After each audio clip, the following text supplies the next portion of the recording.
السلام عليكم ورحمة الله وبركاته. اللهم صل وسلم وبارك على سيدنا محمد وعلى آله وصحبه أجمعين. النهاردة هنعمل الكشري المصري بطريقة سهلة وبسيطة جدا.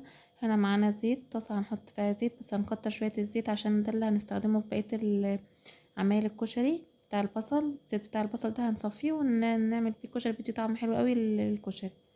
هنحمر فيه كده البصل، نقطع البصل كده شرايح او قطع صغيرة زي ما انت حابة، ونحمر فيها البصلايه. كل الزيت ده هنصفيه، يعني مش هيبقى البصل مش هيشربه، هنصفيه وهنستخدمه في الكشري لان هو بيديه طعم حلو قوي لطعم الكشري.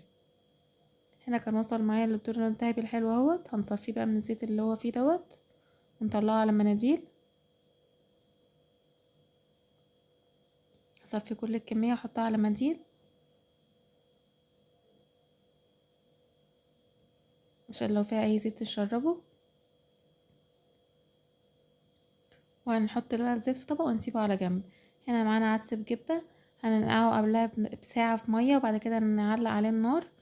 اول ما يغلي ويستوي معانا نشوفه كده، نمسك واحدة نتك عليها، لو انها استوت معانا خلاص نطفي عليه النار ونصفي المية من عليه.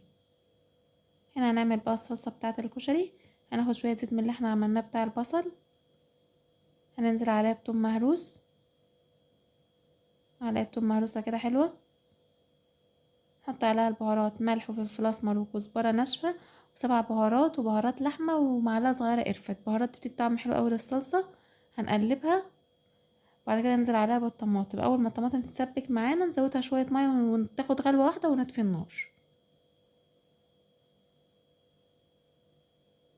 كده سمكها حلو ومظبوط. هنسلق بقى المكرونه، ميه مغليه ونحط فيها مكرونه سباكيتي على مكرونه عاديه. لو انت بتحبي اي نوع من المكرونه حطيه. اول المكرونه تتسلق معانا، اول ما تطلع نصفيها ونحط عليها معلقه زيت من بتاعه البصل برضو، نقلبها ونسيبها على جنب.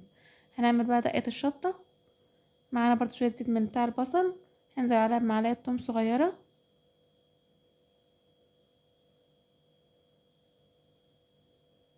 ننزل عليها بمعلقه شطه، نحمرها فيها كده، نشوحها فيها في الزيت والثوم. دي دقة الشطة لما نحطها على جنب الكشري. وشوية خل، يعني قيمة ربع فنجان، يعني فنجان قهوة كده خل صغير. وشوية صلصة من اللي احنا عملناهم نحطها عليه،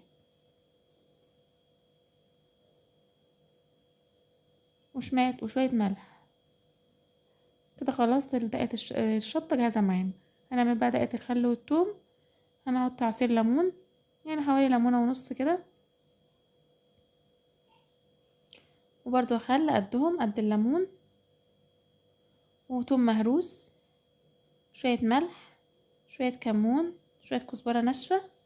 نقلب كله مع بعضه، نزودها بشوية مية ضعفها مية. كده خلاص، كده الدقة خلصت معانا. دقة الخل والثوم كده خلصت معانا، كده جاهزة معانا. هنعمل بقى الرز. برضو حطينا شوية زيت على سمنة من اللي احنا عملناه بتاع البصل، برضو زيت برضو بتاع البصل ده بطعم الرز حلو قوي. طبعا معانا رز مغسول، هننزل عليه ونشوحه كده في الزيت تشويحة بسيطة. بعد كده نحط عليه المية، كل كوباية رز عليها كوباية مية.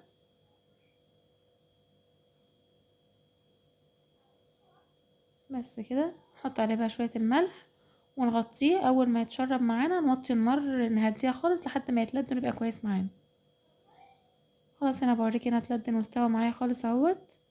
هنزل عليه بقى بالمكرونه اللي احنا سلقناها عشان تبقى تاخد نفس درجه الحراره وتبقى دافيه معانا، ونقلبها. كده الكشري جاهز معانا خلاص. وبعد كده نطلعه ونغرفه ونحط عليه العدس، ونحط بقى جنبه الصلصه والدقه. يا ريت ما تنسوش اللايك والاشتراك في القناه وتفعيل الجرس عشان يوصلكوا كل جديد. يا ريت ما ننساش بتعليقاتكم عشان الفيديو عجبكم.